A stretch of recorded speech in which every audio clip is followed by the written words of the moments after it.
All right. Hello, everyone. I'm Alyssa, conscious evolution coach for creative nonconformists.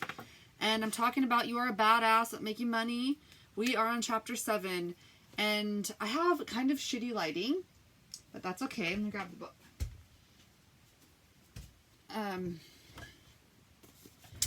It got kind of late. And I actually have a really cool light, but the battery's dead. I guess I accidentally left it on a little bit too long. But this is a really cool light for recording when you don't have good lighting, but I can't use it right now. So anyway, I'd like to talk to you about the first half of the 7th chapter in You Are a Badass at Making Money by Sincero. This is such a fucking fun one. This chapter is about faith and gratitude. Right now I'm going to talk about faith.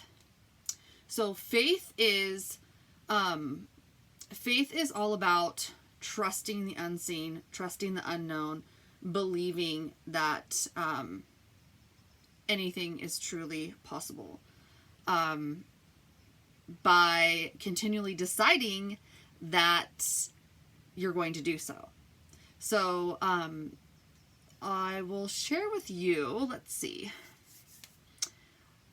I took some notes. So Jen says, she asks the question, what if you, she gives like a story to illustrate this example, but essentially she is giving an example of what if you knew that everything that you desire is already available to you now? Okay. And she gives a very detailed example of that. Specific things like a warehouse full of fucking money and all of these things, right? So,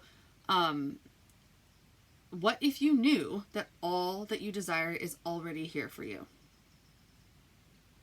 And so I'm asking you this right now. I'm asking you to ask yourself this, because if we truly believed and had that faith that everything that we fucking desire is already available to us, we would have a different attitude, right? If you knew that, without a doubt, you would be living differently. How can I illustrate this even better? Okay, so you don't have desires in your heart for no reason.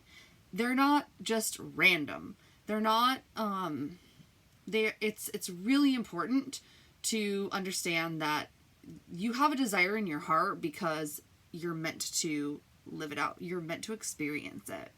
So a big part of faith is the practice of trusting your desire, of trusting that the desires in your heart are there for a reason.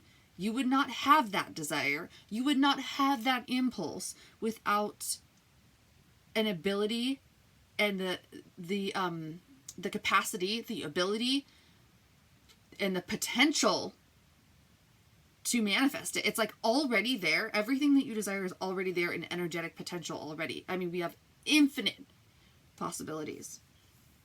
So a really beautiful quote from the book that I love is, "Your fortune is in your faith." And I love that, because it reminds me of this gold mine in your heart or something. And I think I already asked you that question. How would you show up in your life? How would you show up in your life if you fucking knew that everything that you desire is already available to you? See, it's not our job to know the how, right? And that's where people get tripped up, because our minds want to know how things are going to happen. In fact, this chapter made me think of a really beautiful quote that I heard Kyle Cease. He's a comedian and personal growth kind of guy.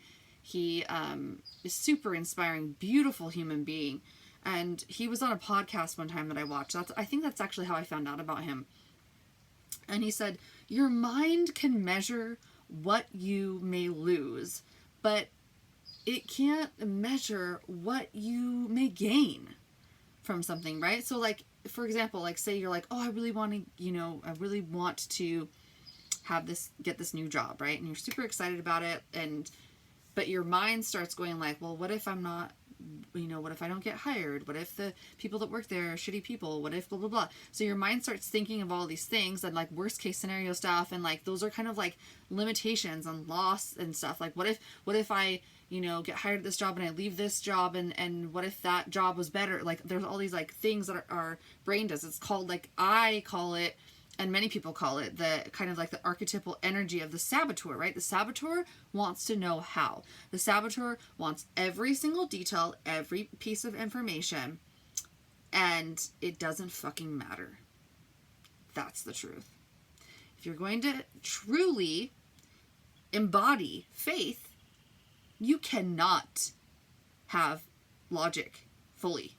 Like, logic and faith don't really like coexist. So that's really important to understand. Faith also shifts your focus. Okay, so if you are in that energetic signature of faith and the energetic frequency of faith, you are not focusing on your past. You are not focusing on how it should be. You are not focused on the old ways of doing things. You are now focused on new opportunities, releasing the how, like we just talked about, right? Trusting in the unknown, trusting yourself, and trusting that the universe is going to fucking deliver. And faith, in the continued practice of faith, it really builds your self-confidence, because as you take these leaps of faith, you get better and better at trusting and, more excited, and it just makes you feel like a fucking badass, just like, the book. It's just really, confidence boosting, and it increases your self-worth. It also increases your fucking abundance mindset and wealth. So there's another story that I like to share today, and it was part of this chapter. Jen talks about how she had this opportunity to join an entrepreneurial think tank, and how this opportunity was something that she, was like new to her, and she was like, oh, I don't know, like she had these limiting beliefs or doubts come up where she's like, I've never done this before, I don't have any good ideas, like I don't know, but she decided to take that leap of faith, right, and invest the money into becoming part of this think tank. And as she had the experience, she describes how, she's in this group, with these other, I think it was women entrepreneurs, and they had these ideas and all of these ideas, right? But she still hadn't come up with her own business idea as she was going through this experience. And she was like, you know what? I don't have a business idea of my own, but like I sure as shit could help all of these motherfuckers create their businesses. Like that's what I would be good at. Like could be a great coach and facilitate and help them to build what they want in their business. Like I could help them like accelerate this shit, right? So that is kind of that. Those are not the exact words she used, obviously, but pretty close. She's got a colorful language like me. Anyway, I love that example because this is a really great example, because remember how I said she did not feel like she had an idea of her own, but yet she's seeing, because she invested in this and she's in this new environment and this new opportunity and she took this risk, right? She's sitting in front of all these people and she gets the idea, which is it actually is a business of her own, because she can help these people to get what they want. That is her business. And she's successful as fuck. Multi-millionaire. So, doing the thing. Not to mention the books, right? She has You Are a Badass at Making Money, and Badass Habits, I think, is a new one. She might have more. Those are the ones that I'm aware of. So, this is a really important one because it made me think of this, and I had to make a note of it. This example, because this is something that you can fall into a trap or limiting belief around, and then I have myself many times. When you're a person that is a leader and a catalyst kind of person in people's lives, or like a really powerful coach, transformation facilitator, oftentimes we can think that, we can see a problem and feel like we can help to fix that, and we would be really, really good at it. Like we get that intuitive hit. We're like, oh, that's it. Like that creative impulse and that desire. We're like, that's what I know I can help this person with this. And then what comes is like the spark of inspiration, and then the doubt that inevitably follows, the doubt and fear, right? And what can happen is this limiting belief or trap that we can fall into is like, well, because I haven't done exactly what this person is attempting to do, then maybe I'm not the right person to help them with that. You know, like maybe I'm not. If you feel like you are, you are. And you need to trust that. A person that is a beautiful example of this is this money coach. Her name is Genevieve Rackham.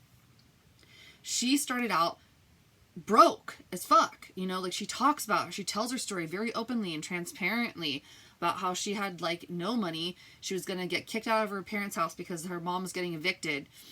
And she did the energetic work to become wealthy, and she felt called to speak to people about building wealth and money mindset and making a lot of money. And she was like, she had the same doubts and fears, right? She was like, who the fuck am I to talk about coaching people around money when I don't have fucking money? That is a limiting belief. So she decided to be bold enough to say, you know what? I don't give a fuck right now, because I know like this calling, this desire is in my heart for a reason. She trusted that. She put herself out there, and she said, I'd like to coach people on money, and I think I'm going to be really good at it. I don't think she said that. I think she just fully claimed it. When you're in full ownership of that, people pick up on that energy, and they want to hire you. They want to work with you. They want to be around you because you're solid in yourself, right? And so she literally created that experience, and now she has like 100K plus months. And I'm going to grab one thing that I want to read of hers real quick.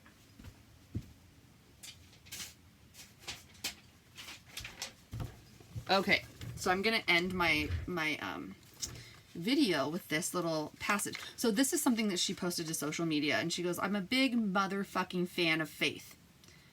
Deciding, this is by Genevieve Rackham, by the way. Deciding you want and can do, be, and have something, and then trusting the goddamn process to take you to your next step, and the next one, and the next one, until you're at your desired outcome. My favorite part of faith is the deep requirement for the I have no fucking idea how this is going to happen, but it's going to part. From this space, I've made every single investment in my business. From this space, I've been guided to 10 times my income. From this space, I've changed my whole goddamn life, especially my relationship with money. From this space, I've improved my relationship with myself.